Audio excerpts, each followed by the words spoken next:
Hi friends, welcome to Teju's kitchen. రాగులతో ఎలా ఇడ్లీ తయారు చేసుకోవాలో చూద్దామండి. ఒక గిన్నె తీసుకొని 1 గ్లాస్ రాగులు తీసుకొని, హాఫ్ గ్లాస్ రేషన్ బియ్యం తీసుకొని 2 to 3 టైమ్స్ బాగా వాష్ చేసుకొని మళ్ళీ వాటర్ వేసుకొని పక్కన పెట్టుకోవాలి.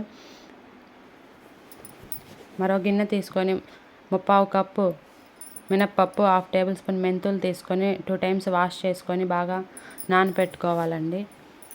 5 గంటలు నానిన తర్వాత బాగా నానిపోయాయి చూడండి.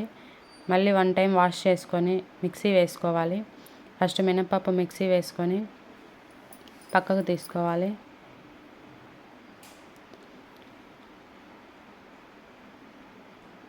మళ్ళీ రాగుల్ని మెత్తగా మిక్సీ వేసుకోవాలి. కొంచెం బరకగా ఉంటే కొంచెం బాగుంటుందండి.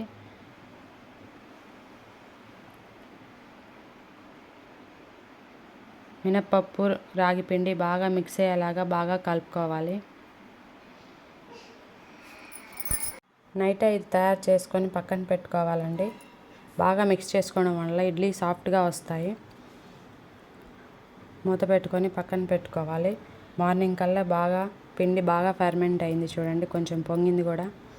ఎక్కువసేపు నానబెట్టకూడదండి, మళ్ళీ పుల్లగా అవుతుంది. 5 hours 4 hours సరిపోతుంది.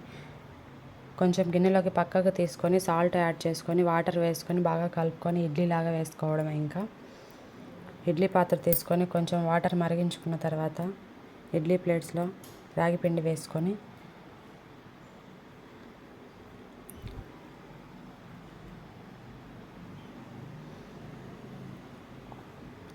వన్ బై వన్ ప్లేట్లో వేసుకొని మూత పెట్టుకోవాలి. 10 నిమిషాలు హై ఫ్లేమ్లో పెట్టుకొని ఇడ్లీ ఉడికించుకున్న తర్వాత స్టవ్ ఆఫ్ చేసుకోవడమే అండి. స్టవ్ ఆఫ్ చేసిన తర్వాత 10 నిమిషాలు వదిలేయాలి ఆవిరిపోయేంత వరకు. ఆవిరిపోయిన తర్వాత ప్లేట్లోకి తీసి సర్వ్ చేసుకోవడమే. రాగి ఇడ్లీ రెడీ.